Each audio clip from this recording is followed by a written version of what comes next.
Hello everyone, this is Obi Young. I'm one of the producers at the Florida Aviation Network, and today we're sort of reversing roles a little bit. I'm a host, that's what it says, I'm a host today. And one of our hosts today is actually one of our guests, and we're at Sun and Fun at the 40th anniversary of Sun and Fun, and the guest today is Diego Alfonso. Diego, how are you doing? Pretty good, Obi. And we're doing a little role reversal. We were just enjoying the Blue Angels landing here at the 40th anniversary of Sun and Fun at Lakeland Regional Airport. That's a sight. And we're in the Florida Air Museum having lots of fun, right? You got that right. All right, I'm going to give you a little break here. See, okay. I'm going to let you be the guest, and I'm going to be the host. Yes. Someone needs to powder my head. Where's my coffee? You know, not that you ever complain. You're my Ricky Ricardo flight instructor. Diego and I go back years and years, and he has really got 20,000 hours? 26. 26,000 hours, and how much flight training? Flight Instruction, I'm sorry. Giving or received? Yeah, both.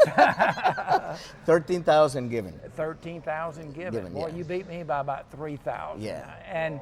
And Diego not only was a pilot and flight instructor, airline pilot too, Yep. actually originally from Cuba. Original, yes. And then what happened? Well, as you know, back You recognize this story? Yes. Different way. Yeah. The government, we had a government change in our country, and it was not for the better. So we had to leave, and in 1961, I made it to this great country, and I've been here now for it's going to be 54 years in June 6 of 14. Your accent's a little different, though. It's not just Cuban. Somewhere else you came in the United States. Yeah, in Jersey, I think I have that. So you have a Cuban, New Jersey accent. There you go. Right? There you go. Some Okay. people say that it's very close to Long Island, actually. Yeah. And actually, when you first started, you've got a little story. Hopefully we got time about that. How did that happen when you first started flying now? How did you get that time started? Well, my first... I'm not embarrassing you. No, at all, because it's good that people know this. My first couple hours of flying were... now, this is back in the day where, you pay like, it was $9.50 dual. We were flying in Aronca, and out of Red Bank, an airport in Jersey, which is no longer there now. But the instructor, after the second hour, said to me, "Hey, I got a deal for you." A deal? And I said, "Okay, what's up?" He says, "Well, I can, instead of charging you $9.50, I'm going to charge you $5 for the instructor." And I said, "Well, sign me up." That's so. What I didn't know, though, that he was a Manitoan. And here I am sitting in an airplane in the front, my second hour, diving at the ground. Not me, he was doing this. I'm picking up banners. And so this went on for about 6 hours. And I'll tell you one thing, I became if you want somebody to fly straight and level, I'm the guy. Because I could fly, we were flying 20 miles that way and making 180. And come back. Oh, so boy. That was the beginning. We've all got those memories in aviation, and that's what makes it so great, Diego, the passion that people have for aviation. Exactly. It's not as costly as you think, comparatively speaking. It's not as difficult as you think, comparatively speaking, and there's always new memories to make. Oh, of course. And your company now, speaking of new memories, Flying Color Training Solutions. Yes. What's solutions? Do we have problems or what? Well, I mean, training, flight training, there's always problems in flight training. There's no problems, only opportunities. and I look at it as situations, rather. Right. And what I'm trying to do, the fact that I've been training for so long, been conducting training for so long, and then conducting check rides, because I'm presently I'm a DPE. I've been a Now, pilot DPE, what does that mean? designated pilot examiner. Okay, so you do check rides and I all. do check rides, and I have done in excess of 6,000 check rides. Wow. Of all kinds. Yeah. Airplanes. I don't do helicopters, but that the training coupled with the check rides gave me an insight into kind of why pilots fail check rides. And one of the things that really bothered me is when a pilot doesn't make it Right. through a check ride. Because I really believe that no pilot should fail a check ride. Right. Because at some point, the applicant and the CFI, they get together. It's a mutual agreement. They say, Obi, I think that you're good. Right. That you can go, you meet the standards. Sure. At least meet the standards. And the applicant says, yeah, I think I can do it. Then why doesn't that happen the day of the check ride? Right. So that got me thinking. And then when I started doing check rides, I see someone coming. They couldn't do stalls. They flew for 78 hours. They couldn't do, for instance, stalls or steep turns. They get a notice of disapproval. They go home. They call me the next day. Mr. Alfonso, I flew with my instructor and I'm ready to go. So they come in, I look at the logbook, and I see an additional 0.9 to 1.5 in average. And then I say, wait a minute, in 78 hours, you couldn't learn that? And then all of a sudden, now remember that at certain airports, it takes you as long as 0.2 just to get the airplane going and leaving, and then about 0.2 to get to the practice area. If you do that in reverse, that's 8 tenths. Right. And point two, just for clarification, is 12 minutes. 12 minutes. It's, in flying, we do tenths of an hour. Tenth of an hour. So 10 tenths is 60 minutes. So that's 12 minutes. That's not very long. Okay, now they have to come back too. Right. So when you really look at the logbook, if they flew an hour and a half, the additional training was actually not even half hour. Wow. So was it really the fact that training was not enough, or was it that the mind stopped working? And that's where I came in, because I really believe that check rides are 95% mental. It just depends on the mental ability of the individual at the time of the check ride. And so Flight Training Solutions came up. If you go to my website, and I think probably you're gonna see it on the screen there in a little while. I have 2 videos. One is called The Psychology of the Check Well, Ride. just in case our radio audience can't see that, Okay. that on the screen there, Okay. let's say what that website is. All right. The website is Flying Colors trainingsolutions.com. Okay, say that again real slow. Flying Colors trainingsolutions.com. So our radio audience could actually see what our viewing audience is seeing now. Exactly. Right? Because Diego is also a host for Managing Safety, which is our weekly radio show that we produce 52 weeks out of the year. And I think that I need to put my phone on probably mute, don't you think? Yes, I think so. I think that was the president calling, but that's okay. Tell him we're busy. We're busy right now.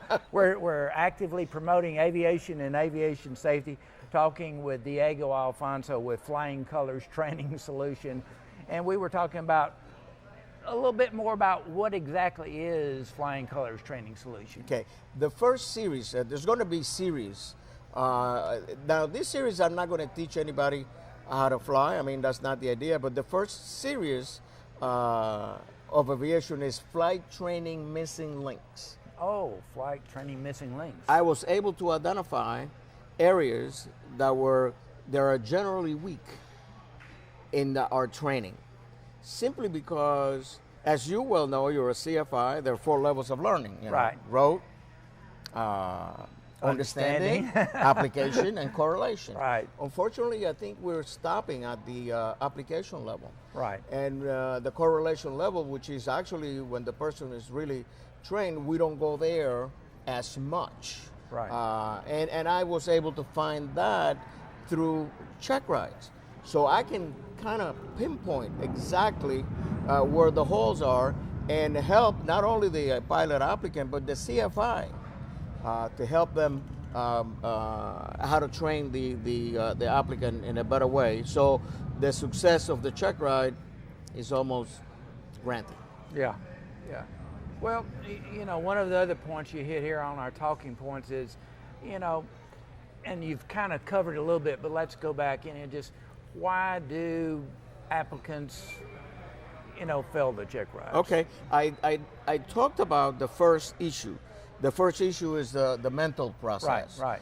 Which I really think is very and actually, important. there are many reasons, and we're only going to have time for a couple. Oh, yeah. But the other main issue is the fact that pilots, I don't care how many check rides they take, they really don't understand the mechanics Right.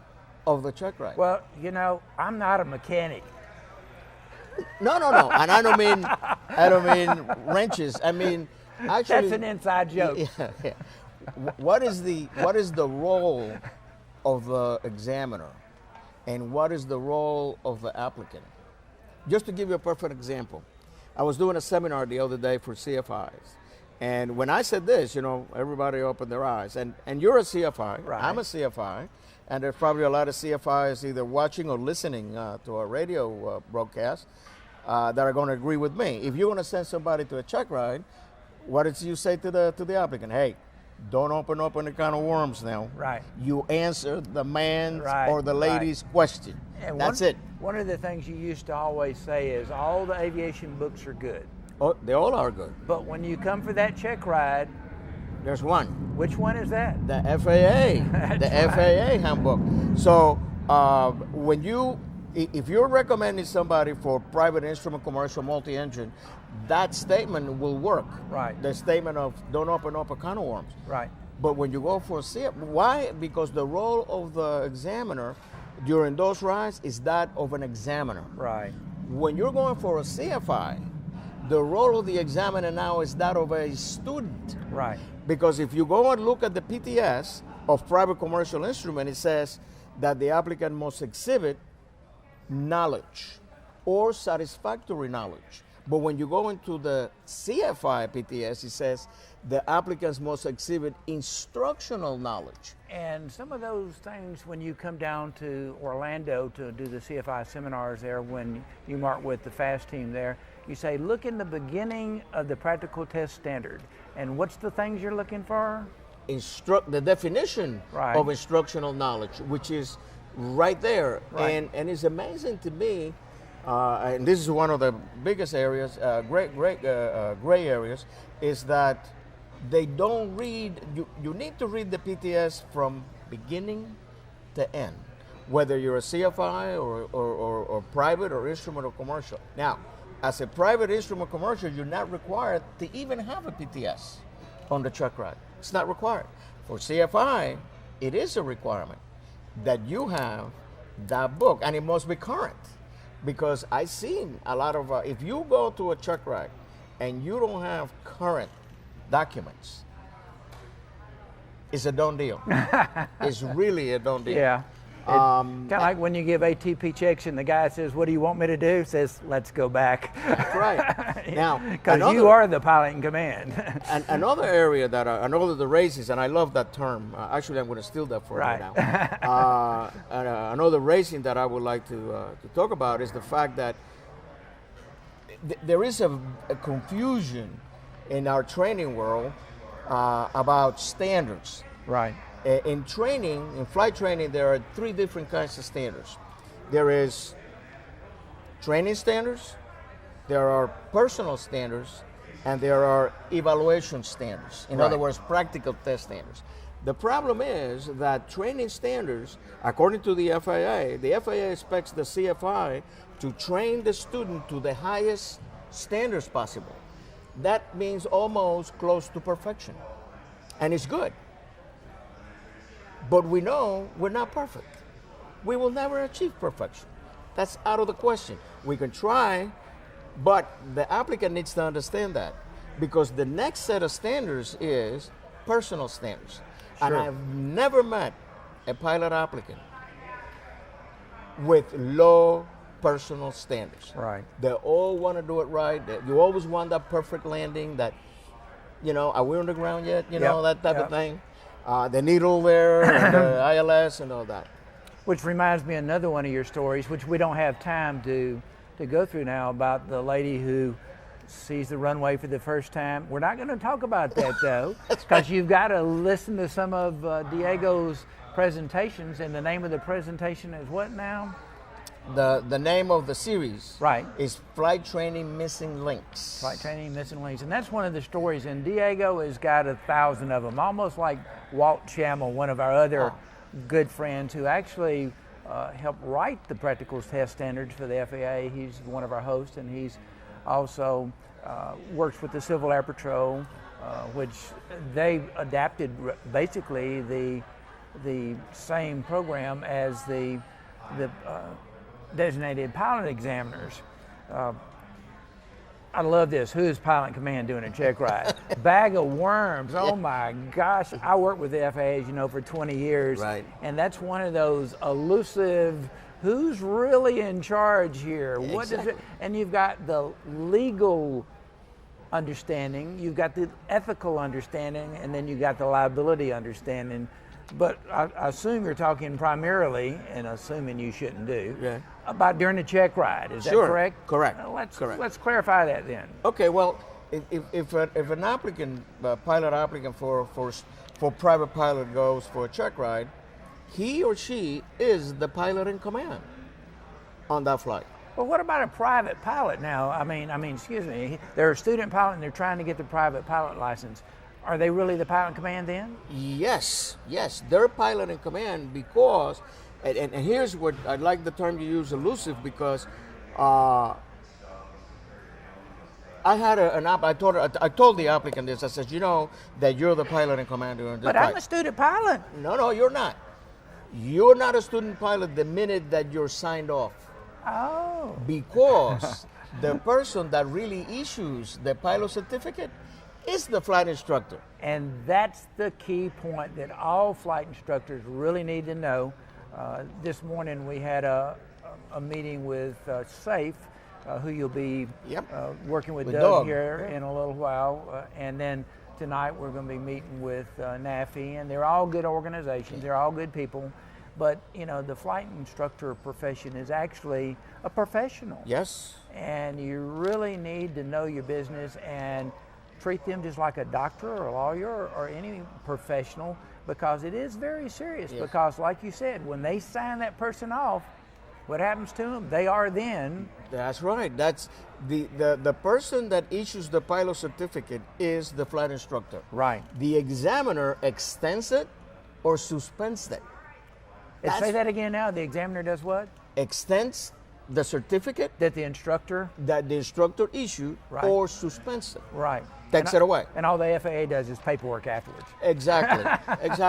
I work for the FAA, so I can say that. And it's amazing how many CFIs really don't understand that concept. That's why all the endorsements on the back of that book have to be exactly as required by AC 6165 ECHO. Because if it's not, then this individual cannot act as pilot in command. Sure. The other item is the solo sign-off. If that individual solo sign-off is not within those 90 days, even if the instructor signed them off, cannot be pilot in command because he's not solo. He's outside the solo endorsement, which is two different endorsements. Wow. So that is a gray area. And here's the problem. And you probably heard this in your instructor's days when the pilot says. What do you mean in my instructor days? I'm still an instructor. No, but I mean, I understand. But when you were actively, when I knew what I was doing. Instructors say to the private pilot the day before, "Hey, remember, tomorrow you are going to be pilot in command." And the student goes, "What?" Right. Because at what point do we start teaching pilot in command responsibilities? Second hour. Right. Because the first hour should be an hour of familiarization. And I really think this goes out there because you will do a tremendous service to your students if you do this. The first hour is familiarization, meaning pre-flight, pre-flight preparations, aircraft pre-flight, and then you go out to the practice areas, practice area A, B, C. Some people have different name, numbers, or whatever. The second hour, the flight instructor should say to the student, now, you remember what we did yesterday? Yes. You remember we went out there and I show you the practice areas? Yes. Well, which practice area would you want to go today to? Ah. And then the student is going to say, you're the flight instructor. No, I'm the flight instructor, but you're the pilot in command. We're moving up on those levels on that learning process. Exactly. So now this individual is making decisions. Now the CFI has to make sure that the student understands that I carry the veto power. Right. Okay, I'm letting you do this. Sure. But so what happens when this individual goes to the check ride, he doesn't ask or she doesn't ask the examiner, you want me to climb to 3,000 or you want me to climb to 4,000? Right. Me? I'm a taxi driver. You told me you were going to take me on this cross country. And I find this is probably one of the weakest links. This sets the rest of the flight. If the examiner has to say to the applicant, don't ask me how high you're going to go. Right. What do you think happened to the pressure to that student? Bing. Red line. Yeah. And speaking of pressures and stuff like that, you work with Larry Enlow and the folks there at the FSDO, which, by the way, as you know, they do about 15 to 18% of all the pilot certification in the United States and do a marvelous job, of course, as the FAA does everywhere. And they have a standard to meet, and you're so well respected by them that you come on a regular basis with other examiners. And I would remember Larry saying that all the examiners in the Orlando FSDO do the same check ride as the FAA. So there's really no difference between what you do and what an inspector does. That was the best job in aviation I had, working with the FAA. And you worked with the FAA for 5 years? 7 years. And then you moved on to this next stage of your life. Correct. You're like me, driving the Corvettes. You're now doing the production work with the name of the program again is going to be? Okay, the name of the company is Flying Colors Training Solutions. And of course, the website is flyingcolorstrainingsolutions.com. The first series is called Flight Training Missing Links. Flight Training Missing Links. Which is where I'm trying to identify. First, I identify the psychological aspect of the check ride, then the rules of the check ride, and then I'm going to be coming up now this year, after I come back from vacation, we're going to start coming up with different themes that they all are going to address a situation. And where are you going on vacation? We're going to Europe. Going to Europe. Now see, if you become a pilot or a flight instructor, you can take 30 days off with your wife and tour through Europe. You know, I used to always say, make $1 million in your lifetime, which now it's nothing. But, you know, it's still the best job in aviation I ever had. Being a pilot or a flight instructor, you meet so many people like yourself. You get to work with professionals like the FAA, and they are one of the best government agencies. I definitely are. Because I put in my 20 years with them, and I love the people there. The best job I ever had was there. It's just that I need to do this. That's one of the reasons why I quit. Sometimes there's a higher calling, and sometimes we have to break the tether in order to reach that higher calling. Exactly. That's one of the reasons I'm working with the National Aviation Safety Foundation, which, as you know, is the Florida Aviation Network is one of our projects. Exactly. And, you know, I really appreciate you taking your time today to step from this seat to that seat so we can hear a little bit more about your goals and your projects, because all the young people, all the people here are learning, we're teaching, so we've got to hand it off to the next generation, to the next group. I want you to know that you have been a facilitator to where I am today, because if we go back 21, 22 years ago, I didn't address an audience like I can do it now. Diego, it's come to a part of the program. For some reason, I'm familiar with that. Goodbye. Ladies and gentlemen, camera one. This is Obi Young with the Florida Aviation Network, broadcasting in the clear from Sun and Fun. We've had fun. Hope you will. See you next time. Blue skies and tailwinds.